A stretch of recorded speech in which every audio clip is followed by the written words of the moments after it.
घरात कोणतंही नुकसान होईना ते करणार फक्त बायकाच. मग ते लेकराचं खेळणं तुटो, का लेकराची औषध सांडो, का त्याची एखादी चड्डीच हरपो, कुलपाची चाबी हरपो, का कुलूप बिघडो, का लायटर बिघडो, एखादी सुई का हरपे ना ते बायकाच करतात आणि जाणून करतात असा गैरसमज असणारे आम्हाला एक टोमणा देतात.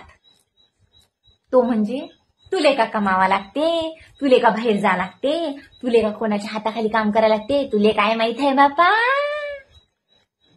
अन मग तिले कानकोंडी लागते, अन मग तिच्या घशाखाली काही घास उतरत नाही, अन मग त्या टोमणे देणाऱ्या व्यक्तीले भल्ली शांती लागते.